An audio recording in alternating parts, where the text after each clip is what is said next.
Hello दोस्तों, मैं Sarla Yadav SY Hindi platform channel पर एक बार फिर से आप सभी का हार्दिक अभिनंदन करती हूं। और आज की इस वीडियो में हम लेकर आए हैं MCQs, उपन्यास के MCQs। इस पर मैंने एक वीडियो बना दी है। और जैसा कि आप सबको पता है कि हमने अपने चैनल पर हिंदी साहित्य UGC नेट और अन्य प्रतियोगी परीक्षाओं के लिए हिंदी साहित्य संपूर्ण करवाने की एक मुहिम शुरू कर रखी है। और उसी के तहत मैंने काफ़ी सारी वीडियो डाल दी हैं। अगर आपने नहीं देखी हैं तो देख लें। और आज की इस वीडियो में हम उपन्यास से संबंधित उपन्यास का जो टॉपिक है हम पूरा कवर करेंगे MCQs के रूप में। पूरा निचोड़ आपको इसका समझ में आ जाएगा। और उपन्यास के MCQs की एक वीडियो मैंने डाल दी थी, आपने नहीं देखी है तो वो देख ले। #1 के नाम से मैंने डाल रखी है, तो आप देख लेना। और आज की इस वीडियो में हम बचे हुए प्रश्नों को पूरा करने की कोशिश करेंगे और व्याख्या सहित हम प्रश्नों को सोल्व करेंगे। तो अगर आपको हमारी वीडियो पसंद आती है तो लाइक एंड शेयर करें, और अगर चैनल पर नए हैं तो चैनल को सब्सक्राइब कर लें। और आप चाहते हैं कि हम इस चैनल से DSSB, BPSC या फिर चंडीगढ़ TGT PGT हिंदी या स्टेट वगैरह की तैयारी, UGC नेट की तैयारी हम करें, तो आप हमारे चैनल से बेफिक्र होकर जुड़ सकते हैं। कंप्लीट हिंदी साहित्य यहाँ पर करवाया जाएगा, चाहे वो सब्जेक्टिव तौर पर हो, चाहे फिर वो ऑब्जेक्टिव के एग्ज़ाम के लिहाज से हो।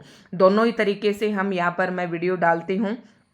तो आज हम ऑब्जेक्टिव वीडियो लेकर आए हैं और ऑब्जेक्टिव टाइप क्वेश्चंस आज हम करेंगे जो कि उपन्यास से संबंधित है। और बढ़ते हैं अपने अगले प्रश्न की तरफ। प्रश्न नंबर 28 और प्रश्न नंबर 27 तक की मैं एक वीडियो और डाल चुकी हूँ। तो प्रश्न नंबर 28 क्या कहता है? प्रेम के आदर्श स्वरूप की व्याख्या प्रसाद के किस उपन्यास में है? देखो, जब मैं MCQs करवा रही हूँ तो ये मैं मान के चलती हूँ कि आपने उपन्यास की मैंने 2 या 3 वीडियो डाली हैं, तो आपने तीनों वीडियो देख ली होंगी। उसमें सारे उपन्यास, उपन्यासकार, सभी उपन्यासों के प्रकाशन वर्ष, उनकी महत्वपूर्ण विषय वस्तु क्या है, क्योंकि ये भी प्रश्न पूछा जाता है।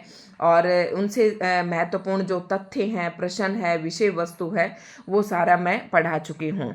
तो आज की इस वीडियो में तो हम MCQs करेंगे और बढ़ते अगले प्रश्न की तरफ। तो प्रेम के आदर्श स्वरूप की व्याख्या जयशंकर प्रसाद की किस उपन्यास में की गई है? देखो, जयशंकर प्रसाद के 3 उपन्यास मुख्य रूप से प्रसिद्ध हैं, कंकाल, तितली और इरावती। तो कंकाल की इरावती की बात करें तो ये इनका एक अपूर्ण उपन्यास है, मतलब ये पूरा नहीं लिख पाए थे, तो ये आपको इस तरीके से ध्यान रखना है। उसके बाद 2 प्रसिद्ध उपन्यास है, कंकाल और तितली। लेकिन यहाँ पर प्रश्न पूछा है कि आदर्श स्वरूप की व्याख्या किस उपन्यास में की गई है, तो वो तितली उपन्यास में की गई है। और तितली जो उपन्यास है इसका जो प्रकाशन वर्ष है वो 1934 है। ठीक है, ये आपको ध्यान रखना है। कंकाल जो है 1929 में प्रकाशित हुआ था। बढ़ते हैं अगले प्रश्न की तरफ। तितली का प्रकाशन वर्ष क्या है? ये नेक्स्ट प्रश्न आ ही गया है, तो ये आप सबको पता है कि 1934 में प्रकाशित हुआ। नेक्स्ट प्रश्न है, किस उपन्यास में अंतरजातीय विवाह की समस्या को कथा वस्तु का आधार बनाया गया है? मतलब कौन सी ऐसा उपन्यास है जिसमें अंतरजातीय विवाह की समस्या को कथा वस्तु का आधार बनाया है? तो इसमें आपको बताना है माँ, आत्मदाह, भिखारिणी या कोई नहीं।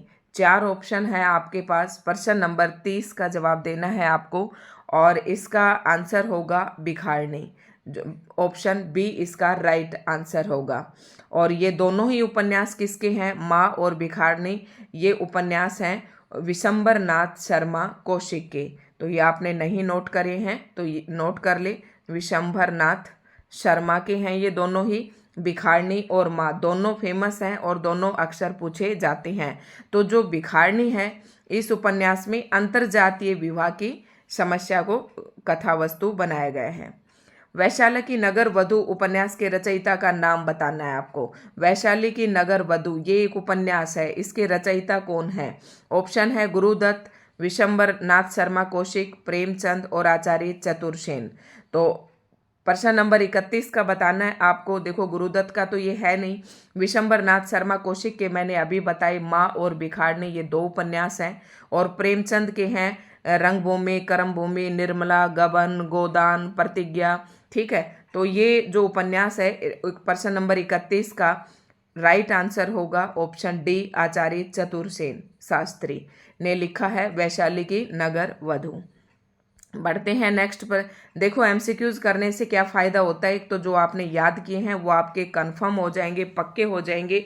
ठीक है, तो अगला प्रश्न है, इस निम्नलिखित सूचियों को, प्रश्न नंबर 32, निम्नलिखित सूचियों को सुमेलित कीजिए तथा सही विकल्प चुनना है। इस प्रकार के प्रश्न लगभग 10-15 क्वेश्चन आते हैं यूजीसी नेट के अंदर, पहले आते थे प्रश्न नंबर क्वेश्चन पेपर 2 के अंदर आते थे। अब तो आपका दूसरा और तीसरे प्रश्न पत्र को मिलाकर एक ही प्रश्न पत्र कर दिया गया है। तो ऐसे प्रश्न मिलान करने वाले भी मतलब सूचियों को सुमेलित करने वाले प्रश्न भी पेपर में आते हैं। यूजीसी नेट में ज़्यादा पूछे जाते हैं इस प्रकार के प्रश्न। तो ऐसे प्रश्नों को किस प्रकार से सोल्व करना, ये भी मैंने बताया था कि जो आपको आता है उसे आप मिला लीजिए, फिर उसके बाद आपको जो इनके कोड दे रखे हैं उनसे आपको पता चल जाएगा। देखो देखते हैं अभी, तो कंकाल किसका है, मेरे अभी सबसे पहले यही ध्यान आ रहा है क्योंकि हमने अभी किया था। कंकाल और तितली दोनों किसके हैं, जयशंकर प्रसाद के। कंकाल कब प्रकाशित हुआ था, 1929 में, तितली 1934 में। तो ये उपन्यास किसका है, जयशंकर प्रसाद का। अब आप कैसे देखेंगे कि तीसरे का ए है, अब इनके कोड देखना। देखो तीसरे का ए है, तीसरे का ए है, अब ए 2 ऑप्शन में है तो यानी कि 2 ऑप्शन तो आपके कट हो गए। अब हम ये देखेंगे कि अगला कौन सा है, आपको कौन सा पता है इसमें से। अभी मैंने भिखारणी बताया आपको, विशंबरनाथ वर्मा शर्मा कौशिक का है, यानी कि 2 का सी है। तो 2 का सी कौन से में है, देखो अब फिर से इन दोनों में दे दिए तो ऐसे प्रश्नों में थोड़ी सी दिक्कत रहती है। अभी भी आपके ऑप्शन 2 ही कट हुए हैं, इन दोनों में अभी भी आपका डिसाइड नहीं हुआ है कि कौन सा राइट ऑप्शन है। तो अब आपको कौन सा पता है, मान लो आपको ये वयम रक्षाम नहीं पता है, तो ये तो पता था भिखारणी इसका है, विशंबरनाथ शर्मा कौशिक का, कंकाल जो सॉरी जयशंकर प्रसाद का है, और भिखारणी इनका है।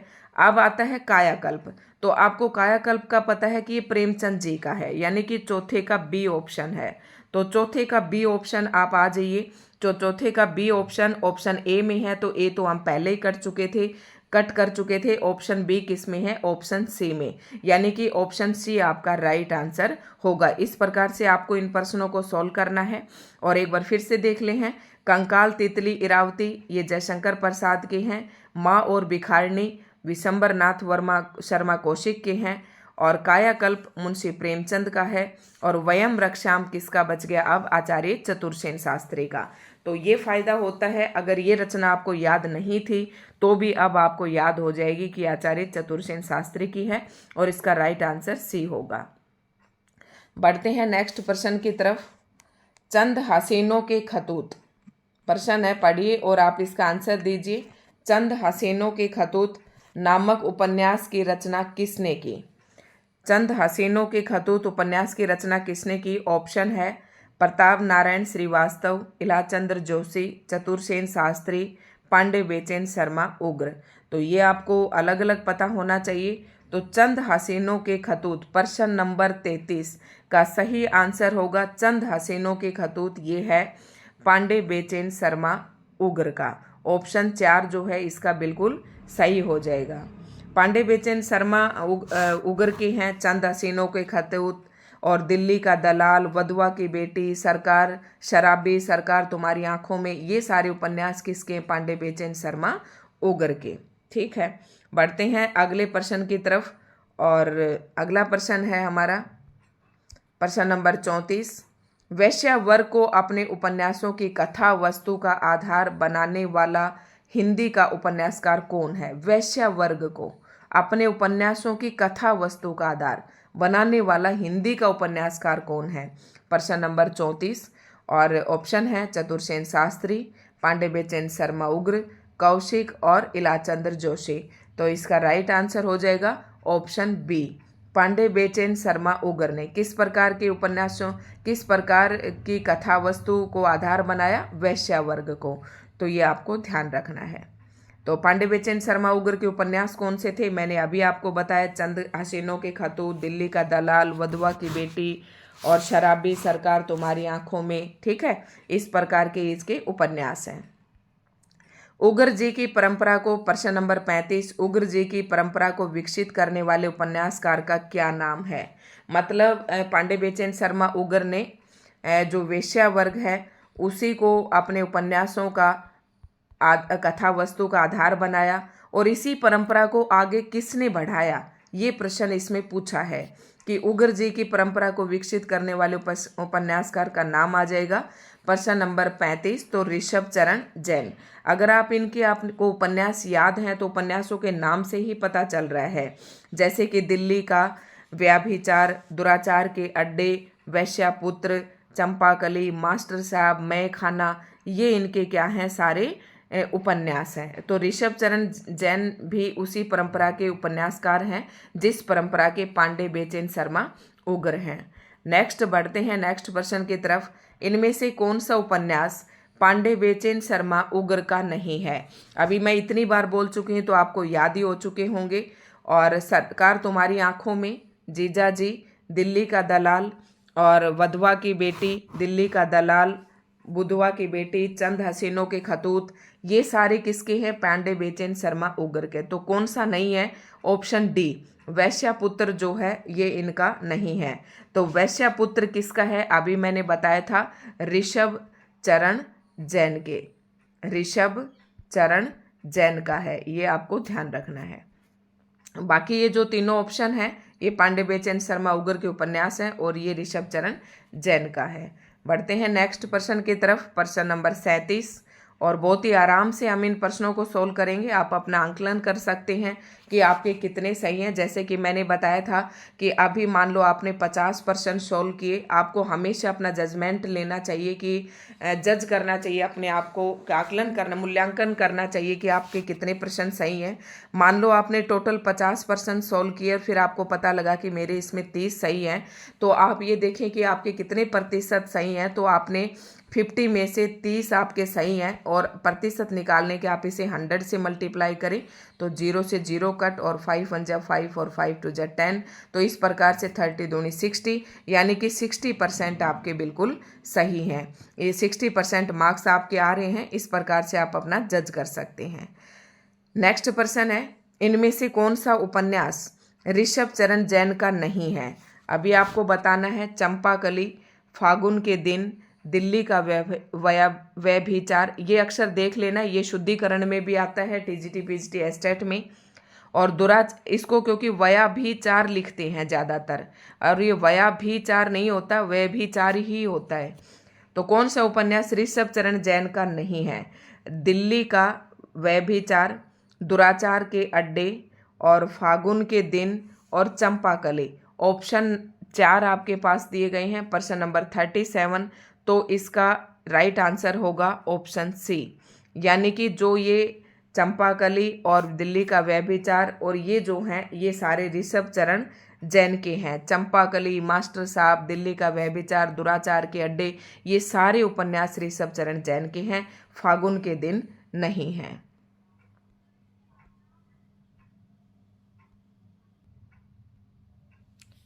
नेक्स्ट प्रश्न है प्रश्न नंबर 38, वृंदावन लाल वर्मा को आप किस वर्ग में रखेंगे?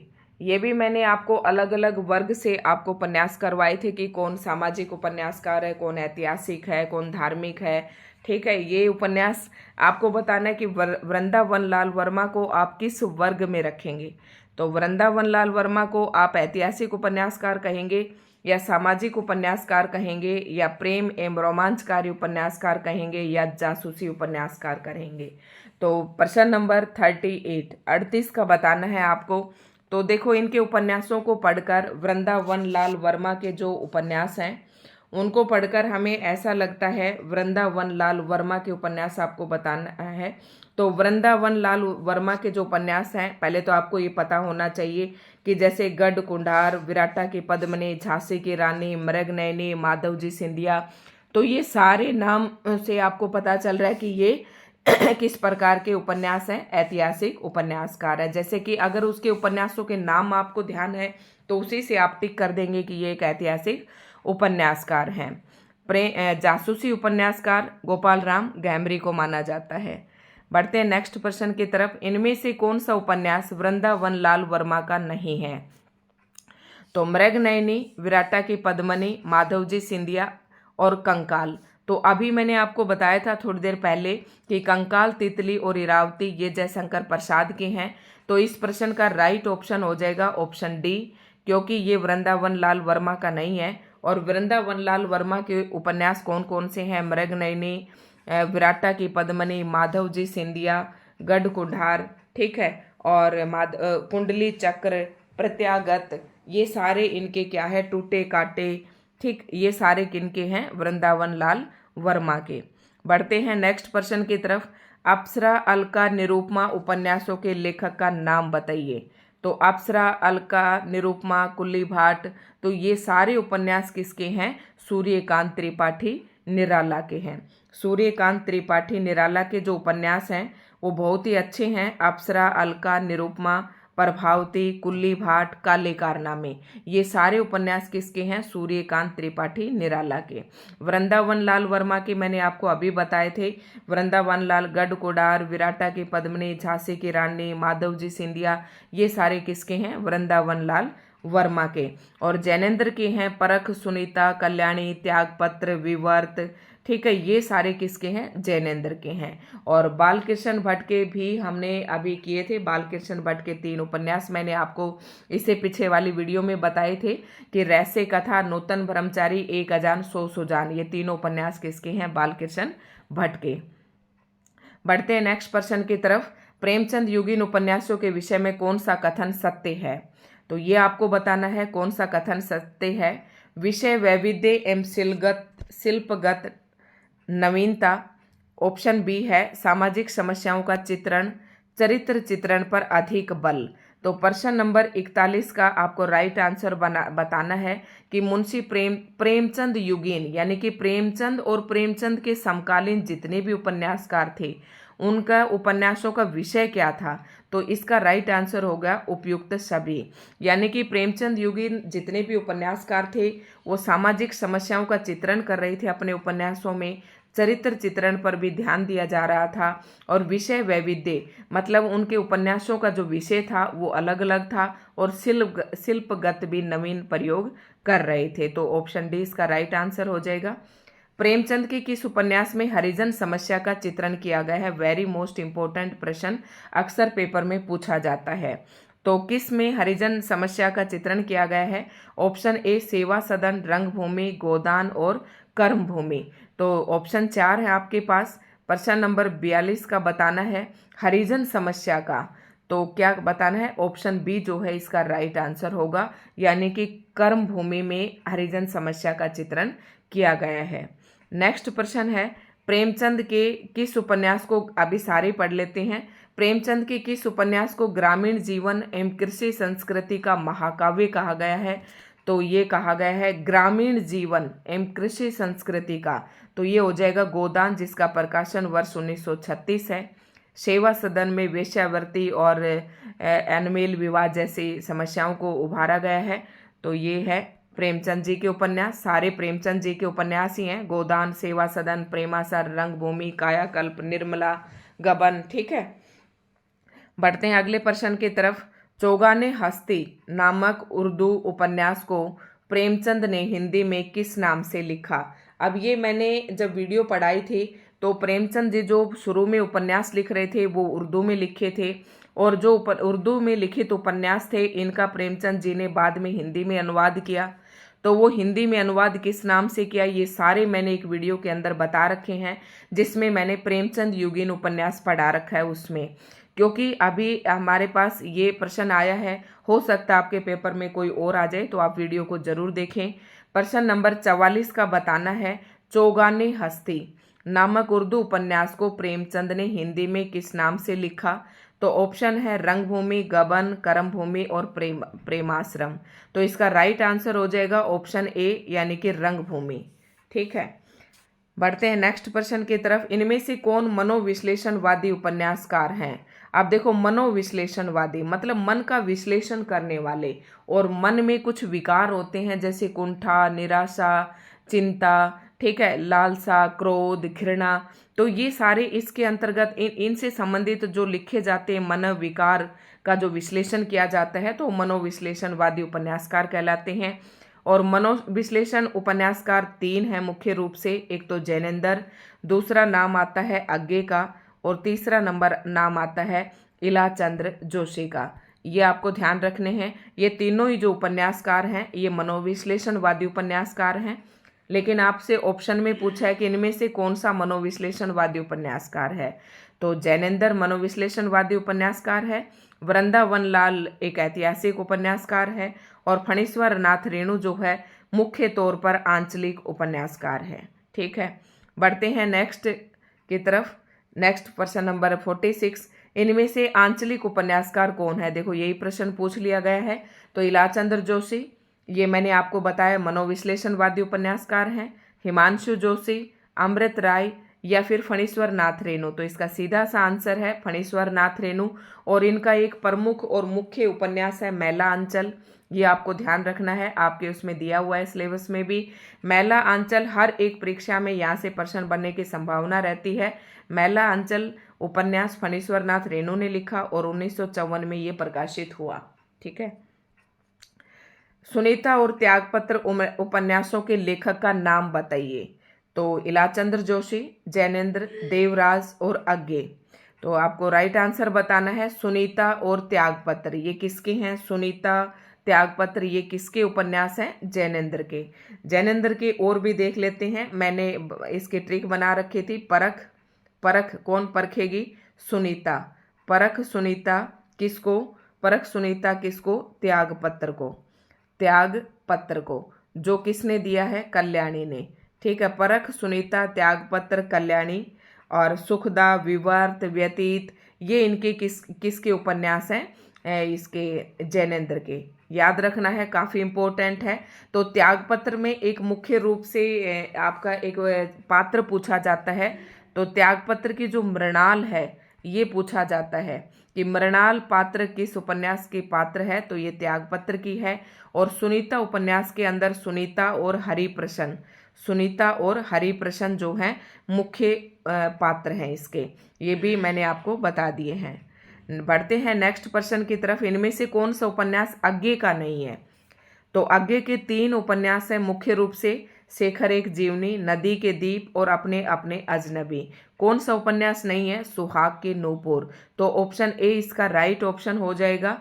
आगे का सुहाग के नूपुर ये इनके नहीं हैं। तो किसके आगे के 3 उपन्यास हैं? शेखर एक जीवनी, अपने अपने अजनबी। तीनों आप याद कर लें, तीनों ही महत्वपूर्ण हैं। शेखर एक जीवनी 2 भागों में प्रकाशित है, 1941 और 1944। ठीक है, नदी के दीप, इसका सन भी पूछ लेते हैं। पहले नंबर पर यही आएगा, दूसरे पे नदी के दीप 1951, और अपने अपने अजनबी।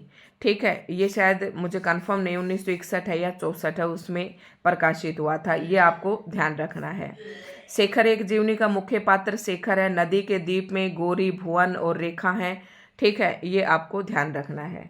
और बढ़ते हैं नेक्स्ट प्रश्न की तरफ, प्रश्न नंबर 49। इसके साथ साथ मैं आपको कम से कम 5-7 क्वेश्चन और बताती जा रही हूँ। तो वीडियो आपको अच्छी लगे तो लाइक एंड शेयर जरूर करें। इनमें से कौन सा उपन्यास जैनेंद्र का नहीं है? अभी मैंने एक ट्रिक बताई थी, परख सुनीता, त्यागपत्र किसका? कल्याणी का, और सुखदा और विवर्त ये दोनों भी किसके उपन्यास हैं? जैनेंद्र के हैं। तो कौन सा उपन्यास नहीं है? प्रेत और छाया। अब प्रेत और छाया ये किसका उपन्यास है? ये इलाचंद्र जोशी का है, आपको ध्यान रखना है। इलाचंद्र जोशी जो कि एक मनोविश्लेषणवादी उपन्यासकार हैं। बढ़ते हैं नेक्स्ट प्रश्न की तरफ। इनमें से कौन सा उपन्यास इलाचंद्र जोशी का नहीं है? अब इलाचंद्र जोशी के उपन्यास आपको पता होना चाहिए। तो इनमें से प्रश्न नंबर 50 का सही आंसर देना आपको। तो जहाज का पंछी, पर्दे की रानी, ऋतु चक्र और व्यतीत। देखो अभी मैंने आपको बताया था सुखदा, विवर्त और व्यतीत, ये तीनों हैं, याद रखना। सुखदा, व्यतीत और विवर्त, ये तीनों जो उपन्यास हैं ये जैनेंद्र के हैं। तीनों उपन्यास जैनेंद्र के हैं। तो इनका इस प्रश्न नंबर 50 का सही ऑप्शन होगा सी। तो पूछा है इलाचंद्र जोशी का नहीं है, तो कौन से हैं इलाचंद्र जोशी के? तो ऑप्शन ए जहाज का पंछी, पर्दे की रानी, ऋतु चक्र, प्रेत और छाया, निर्वासित, जिप्सी, जहाज का पंछी, सन्यासी, पर्दे की रानी, ये सारे उपन्यास किसके हैं? इलाचंद्र जोशी के हैं। बढ़ते हैं नेक्स्ट प्रश्न की तरफ। प्रश्न नंबर 51, निम्नलिखित उपन्यासकारों में से कौन सा उपन्यासकार मार्क्सवाद से प्रभावित नहीं है?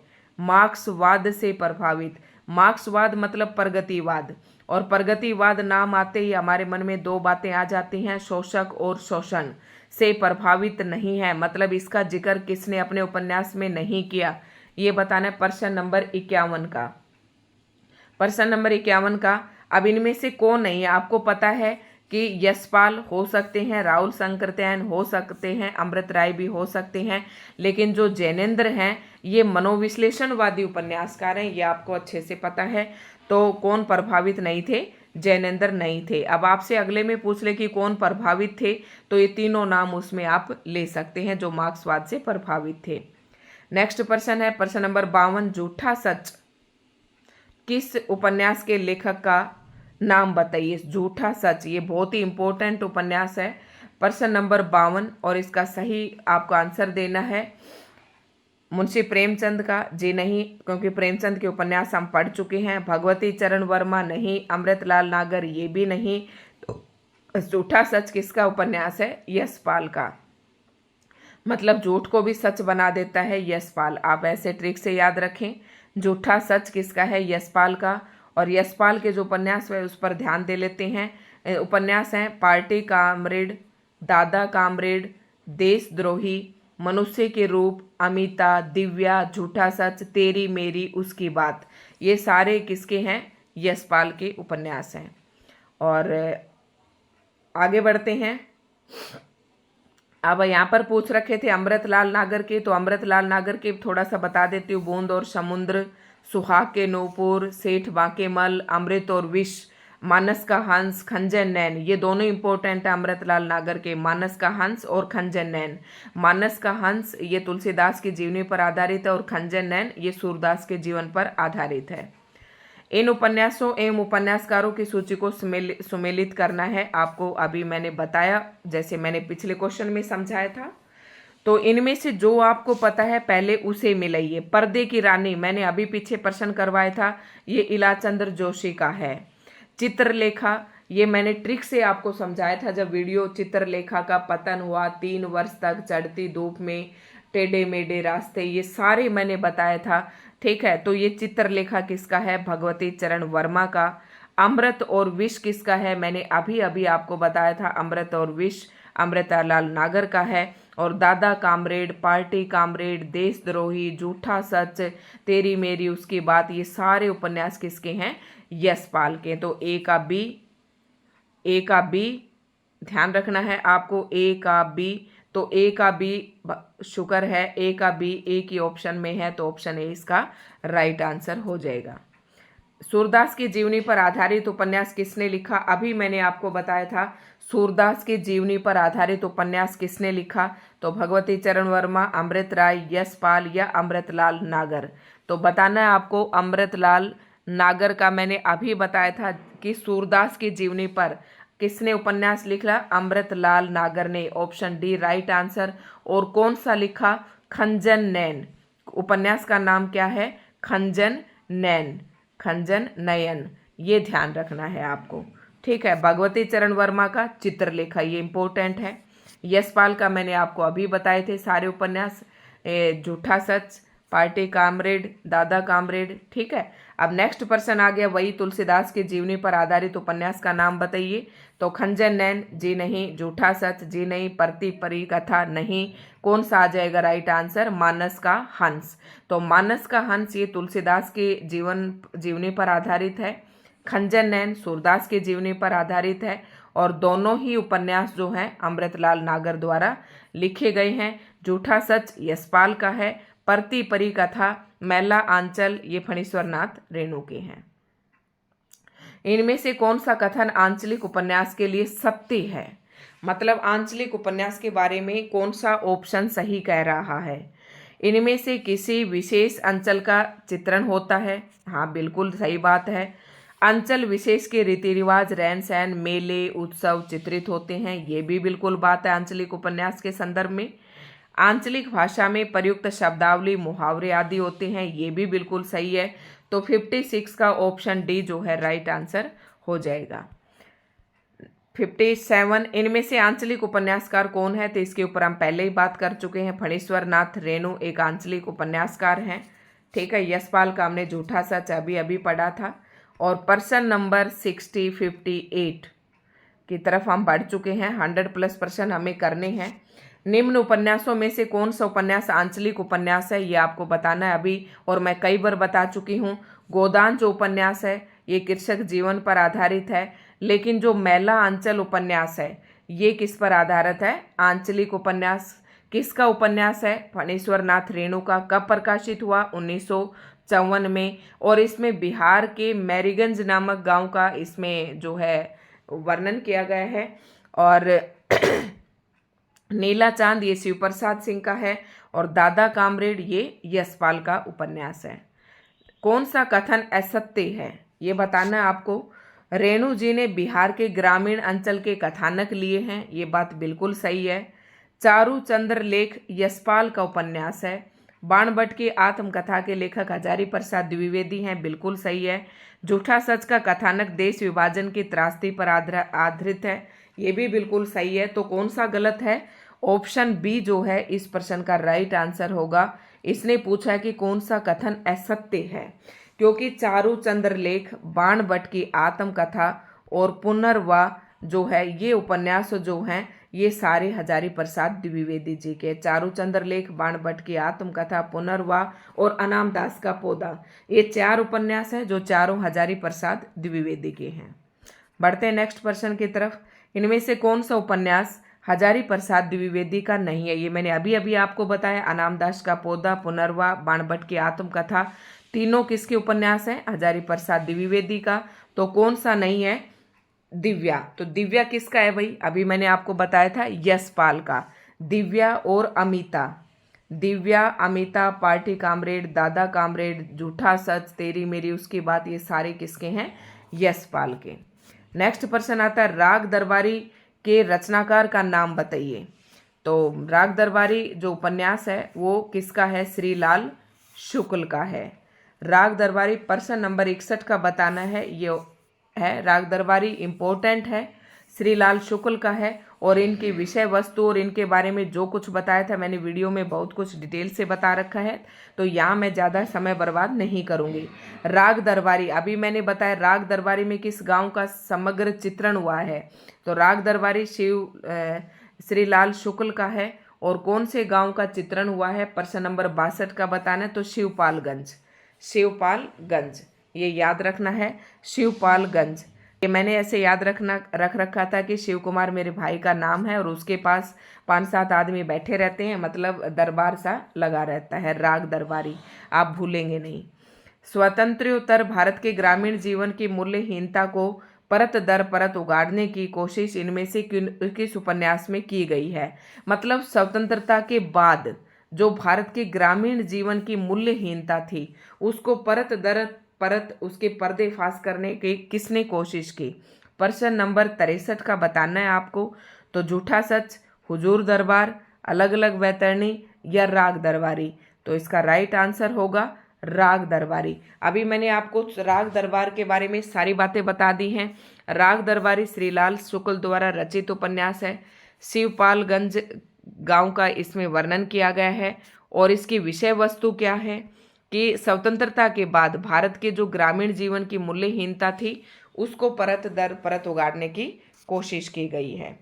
नेक्स्ट प्रश्न की तरह यहाँ से ऐसे आपके प्रश्न इकट्ठे होते चले जाएंगे एक ही जगह पर। प्रश्न नंबर 64 इन सूचियों को सुमेलित करते हुए सही विकल्प का चयन करना है। अब इसमें से जो आपको आता है वो आपको सबसे पहले करना है। अब बताइए, पानी के प्राचीन आधा गांव ये किसका है? आधा गांव। तो आधा गांव किसका है? आधा गांव ये है राही मासूम राजा का। तो आपको इससे मिला देना है। आधा गांव किसका है? राही मासूम राजा। आगे हैं पानी के प्राचीर, ये आपको बताना है पानी के प्राचीर। फिर है अलग अलग वैतरणी, ये अलग अलग वैतरणी किसका है? शिव प्रसाद सिंह का है। तो इतने से आप अपने मिलाइए। आधा गांव किसका है? आधा गांव मैंने आपको बताया ऑप्शन बी, ए का बी। तो ए का बी जो है एक ही ऑप्शन में है, आप यहाँ से राइट आंसर ये कर लेंगे और उसके बाद हम इनको मिला लेते हैं। तो कौन सा है? रतिनाथ की चाची, ये मुझे पक्का पता रहता है, तो आपको जो पक्का पता है उसे आप पहले मिलाएं। ये किसका है? नागार्जुन का है, तो नागार्जुन का। और पानी के प्राचीर ये रामदरस मिश्र का है। और अलग अलग वैतरणी ये शिव प्रसाद सिंह का है। और आधा गांव सीन 75 टोपी शुक्ला ये किसके हैं? राही मासूम रजा के। आधा गांव, टोपी शुक्ला, ओस की बूंद, सीन 75, हिम्मत जौनपुरी, दिल एक सादा कागज, ये सारे किसके हैं? राही मासूम रजा के। नेक्स्ट प्रश्न है, पंचायत कॉलेज की प्रबंध समिति और कोऑपरेटिव सोसाइटी के सूत्रधार वैद्य जी किस उपन्यास के पात्र हैं? यानी कि वैद्य जी, अब ये वैसे भी इंपॉर्टेंट हो जाता है कि वैद्य जी किस उपन्यास के पात्र हैं। अब वैद्य जी तो कई उपन्यासों में हो सकता है, लेकिन इसने बताया है कि पंचायत, कॉलेज और प्रबंध समिति और कोऑपरेटिव सोसाइटी के सूत्रधार हैं। तो वो किस उपन्यास के पात्र हैं? प्रश्न नंबर 65। तो इसमें वैद्य जी किसका पात्र है? राग दरबारी का। ठीक है। आधा गांव किसका था? राई मासूम रज्जा का। अलग अलग वैतरणी किसका है? शिव प्रसाद सिंह का। दादा कामरेड किसका है? यशपाल का। बढ़ते हैं नेक्स्ट उपन्यास की तरफ, नेक्स्ट प्रश्न की तरफ। प्रश्न नंबर 66। प्रजातंत्र और लोकतंत्र के नाम पर हमारे चारों ओर फलने फूलने वाले राजनीतिक संस्कृति के प्रतिनिधि पात्र वैद्य जी किस उपन्यास की सृष्टि है? ये आपको बताना है। वैद्य जी, प्रजातंत्र और लोकतंत्र के नाम पर। प्रश्न नंबर 60C। तो किस उपन्यासकार की सृष्टि है? मतलब ये उपन्यास किसका है? किसका है? श्रीलाल शुक्ल का, राग दरबारी। मैंने बताया था, और राग दरबारी का एक पात्र है वैद्य। देखो प्रश्न कितने तरीके से पूछा गया है, तो पूरा आपको ध्यान रखना है।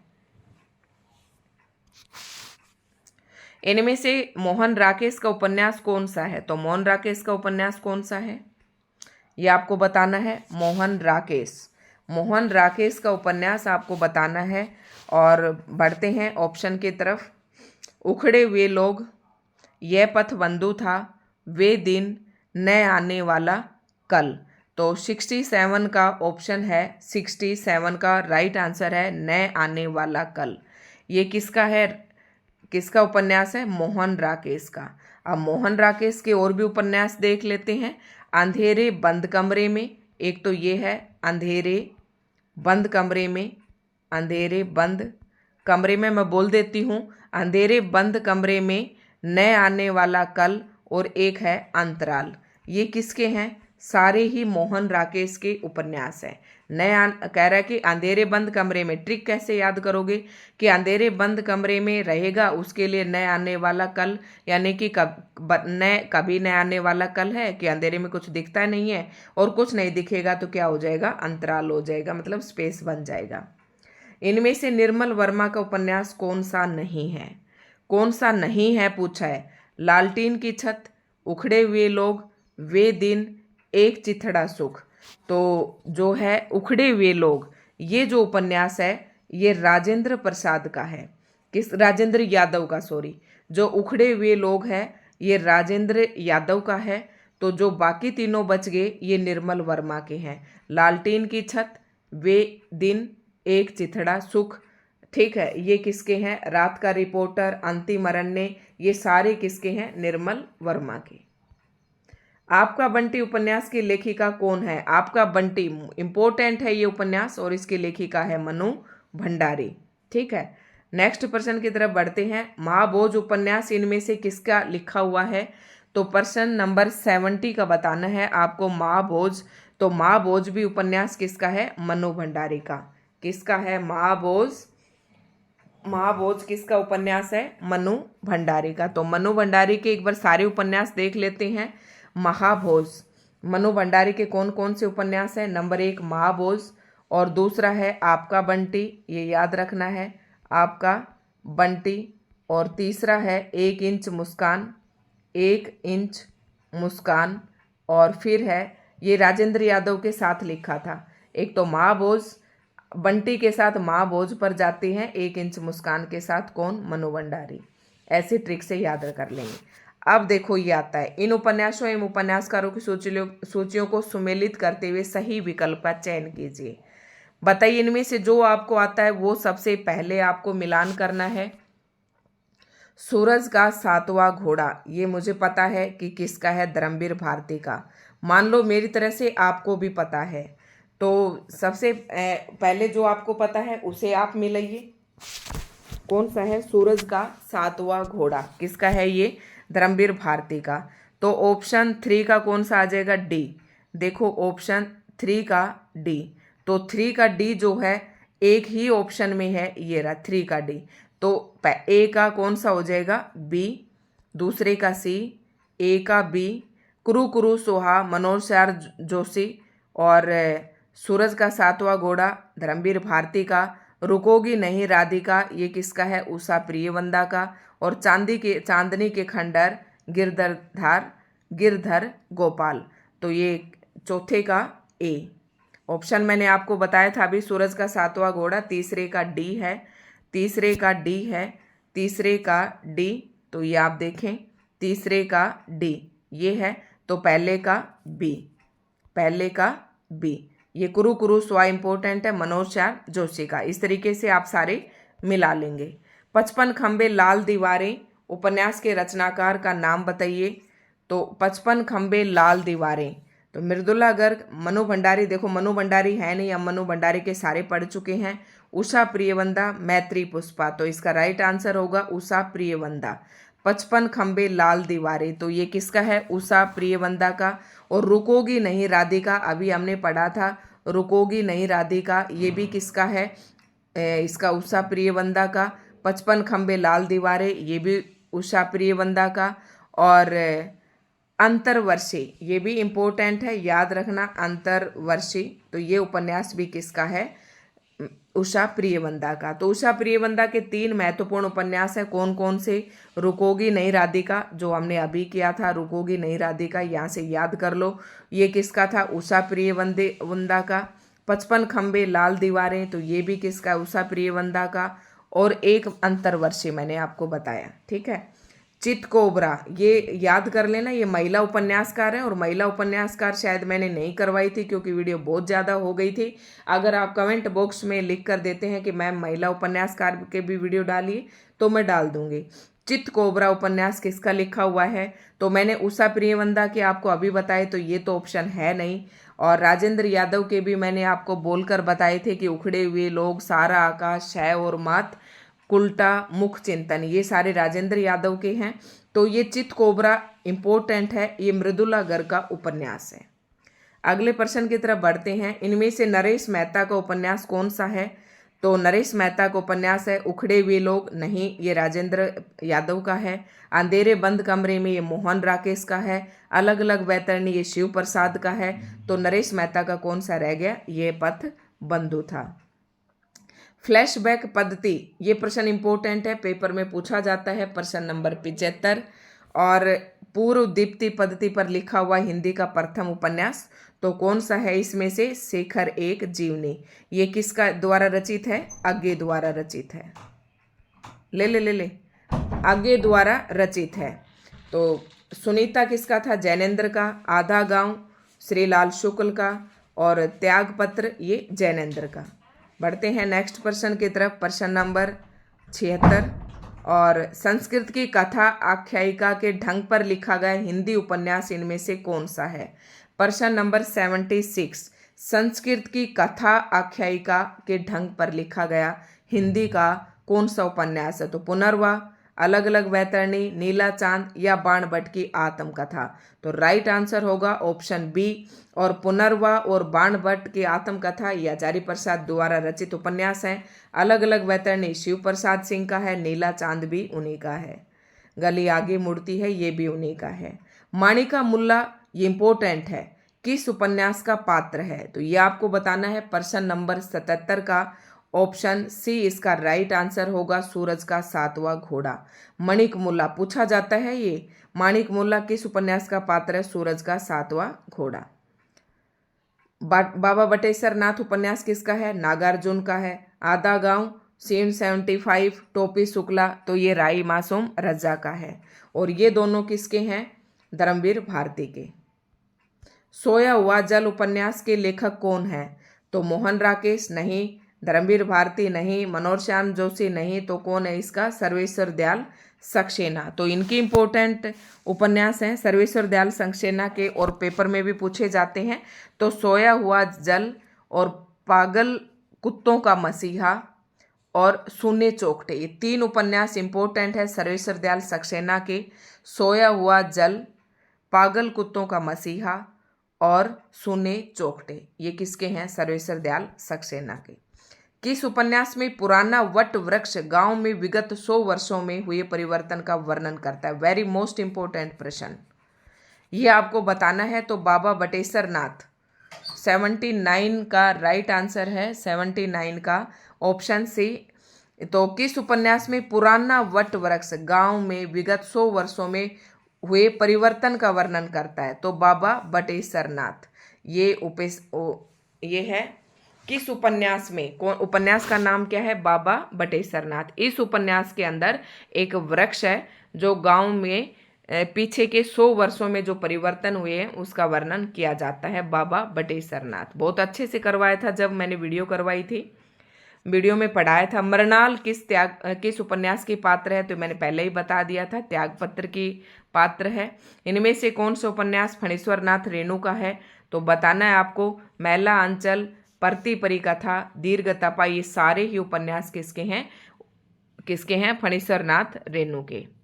पूर्णिया जिले के मोरीगंज को किस उपन्यास के कथानक का केंद्र बनाए? ये भी मैं आपको पहले बता चुकी हूँ। प्रश्न नंबर 82 का कौन सा आ जाएगा? मैला आंचल 1954 में प्रकाशित हुआ था, फणीश्वर नाथ रेणु द्वारा रचित है। और ये सारे उपन्यास जो हैं फणीश्वर नाथ रेणु के हैं, लेकिन मोरीगंज को किस उपन्यास के कथानक का केंद्र बनाए? तो ये मैला आंचल आ जाएगा। ये गांव के नाम याद कर लेना, जरूर आता है। राग दरबारी में शिवपालगंज गांव का चित्रण था। कौन सा उपन्यास यशपाल का है? बहुत बार पढ़ चुके हैं। Divya, comrade, party comrade, Divya, Amita, झूठा सच, ये सारे किसके हैं? यशपाल के। तो ऑप्शन सी डी इसका राइट आंसर हो जाएगा। अब आपको निम्नलिखित में से गलत युग्म को अलग कीजिए। तो गलत बताना है आपको। प्रेमचंद रंगभूमि, ये बिल्कुल सही है। भीष्म साने का तमस, ये भी बिल्कुल सही है। और राही मासूम रजा, आधा गांव, सीन 75, टोपी शुक्ला, तो ये सारे बिल्कुल, ये भी सही है, ये भी सही है। गलत कौन सा है? कमलेश्वर का सूरज का 7वां घोड़ा। तो सूरज का 7वां घोड़ा कमलेश्वर ने नहीं लिखा, ये धर्मवीर भारती का है।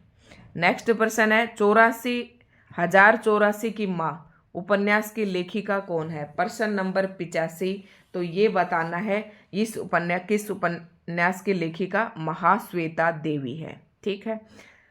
नेक्स्ट प्रश्न है अनदेखे अनजाने पुल नामक उपन्यास के लेखक कौन है? प्रश्न नंबर 86। अनदेखे अनजाने पुल, तो ये राजेंद्र यादव के ही हैं। ठीक है। और मनु भंडारी के मैंने आपको बता दिए, राकेश के बताई अंधेरे बंद कमरे में, कभी न आने वाला कल, ये सारे मोहन राकेश के थे। मनु भंडारी का महाभोज और आपका बंटी, ये मनु भंडारी का था। बंद दरवाजे किस लेखक का उपन्यास है? बंद दरवाजे किस लेखक का उपन्यास है? तो ये सुमंगल प्रकाश का है। 87 ऑप्शन सी सही होगा। दीक्षा उपन्यास आधारित है। दीक्षा, तो ये महाभारत पर, ब्रह्मगीत पर, वेदों पर या राम कथा पर? तो इसका राइट हो जाएगा 88 का राइट ऑप्शन हो जाएगा बी, राम कथा पर आधारित है। उसके बाद प्रश्न नंबर 89। नदी के दीप किस विधा की रचना है? देखो इस प्रकार से भी प्रश्न पूछे जाते हैं। नदी के दीप मैंने बताया था, शेखर एक जीवनी, नदी के दीप, अपने अपने अजनबी, तीनों आगे की रचनाएं हैं और तीनों ही क्या हैं? उपन्यास हैं। नेक्स्ट प्रश्न है निम्नलिखित में से असत्य युग्म को अलग करना है। तो इलाचंद्र जोशी, सुनीता, जी नहीं, सुनीता किसने लिखा? ये जैनेन्द्र का उपन्यास है। परख, सुनीता, त्यागपत्र, ये तीनों किसके हैं? जैनेन्द्र के हैं। तो ऑप्शन ए ही आपका असत्य हो गया। आगे का अपने अपने अजनबी बिल्कुल ठीक है। वृंदावन लाल वर्मा, मृगनयनी, ये भी बिल्कुल ठीक है। तो ऑप्शन ए इसका राइट आंसर हो जाएगा। प्रेमचंद की किस कृति को प्रतिबंधित किया गया? तो ये बताया था सोजे वतन, इसको प्रतिबंधित मतलब अंग्रेजों ने जब्त कर लिया था। और करबला, निर्मला, गबन ये सारे प्रेमचंद जी के उपन्यास हैं। और जालपा प्रेमचंद के किस उपन्यास का पात्र है? इंपॉर्टेंट है ये। जालपा प्रेमचंद के किस उपन्यास का पात्र है? प्रश्न नंबर 92। तो इस तरीके से पात्र आप जरूर याद कर लेना, क्योंकि सारे पात्र तो याद नहीं हो पाते हैं। तो गबन के अंदर है जालपा। गोदान के पात्र मैंने करवा रखे हैं। अगर आपको उपन्यासों के पात्र देखने हैं तो पात्र, सभी उपन्यासों के पात्र नाम से थंबनेल बनाकर मैंने एक वीडियो डाल रखी है, आप वहां से देख लें। जब दूसरों के पांव तले अपनी गर्दन दबी हो तो उन पांवों को सहलाने में ही कुशल है, ये कथन किसका है? प्रश्न नंबर 93 का बताना है। तो ये कथन किसने कहा कि जब आप दूसरों के पांव तले आपकी गर्दन दबी हो तो उन पांवों को सहलाने में ही कुशल है? ये कथन किसका है? तो ये कथन मुंशी प्रेमचंद जी का है। और श्यामा सौपन उपन्यास के लेखक, ये हमने पिछली वीडियो में बहुत ज़्यादा किया था। तो श्यामा सौपन जो उपन्यास है ठाकुर जगमोहन का है। और बालकृष्ण भट्ट के मैंने बताए रहस्य कथा, नूतन ब्रह्मचारी, एक अजान सौ सुजान। और भारतेंदु के तो मौलिक, और ये हमने बहुत सारे पढ़े थे, अनुदित नाटक। प्रेमचंद का अधूरा उपन्यास बताना है, मंगलसूत्र इनका अधूरा उपन्यास है। बाकी जो उपन्यास है ये भी प्रेमचंद जी के ही हैं। और प्रेमचंद का वैश्या समस्या से संबंधित उपन्यास कौन सा है? तो सेवा सदन। सेवा सदन वैश्या समस्या से संबंधित है। और सती मैया का चोरा, ये उपन्यास के लेखक बताना है। तो ये भैरव प्रसाद गुप्त का उपन्यास है। तो ये लास्ट में थोड़े से वैसे ही प्रश्न है, बहुत ही इजी हैं। अगर आपको उपन्यास याद हैं तो आसानी से कर लेंगे। मन वृंदावन उपन्यास के रचयिता इनमें से कौन है? मन वृंदावन। प्रश्न नंबर 98। 98 का राइट आंसर है लक्ष्मी नारायण लाल। ठीक है। डूबते मस्तूल के रचनाकार का नाम बताइए। तो डूबते मस्तूल ये नरेश मेहता का है। और सर्वेश्वर दयाल सक्सेना के मैंने बता दिया था आपको। ठीक है। सोया हुआ जल ये सब बताए थे मैंने। मित्रों मरजाने की लेखिका कौन है? मित्रों मरजाने। प्रश्न नंबर 100 पूरा। ऑप्शन बी इसका राइट आंसर होगा कृष्णा सोबती। मित्रों मरजाने। उषा प्रियवंदा के मैंने बता दिए थे आपको, 55 खंबे, लाल दीवारें, रुकोगे नहीं राधिका। ठीक है। मृदुला गर का चितकोबरा, ये सारे पीछे मैंने आपको बताए हैं। इनमें से कौन सा उपन्यास नागार्जुन का आंचलिक उपन्यास है? तो ये है रतिनाथ की चाची, ये आंचलिक उपन्यास है। तो ये थे 100+ MCQs। दोस्तों आपको वीडियो कैसी लगी कमेंट करके ज़रूर बताएं। और जितने भी बच्चों ने ये वीडियो देखी है चैनल को सब्सक्राइब ज़रूर करें, बेल आइकन पर प्रेस कर लें अगर आपको इसी तरीके की और वीडियो चाहिए तो यही था आज की वीडियो में। बस चैनल को सब्सक्राइब ज़रूर करें, वीडियो को लाइक एंड शेयर करें।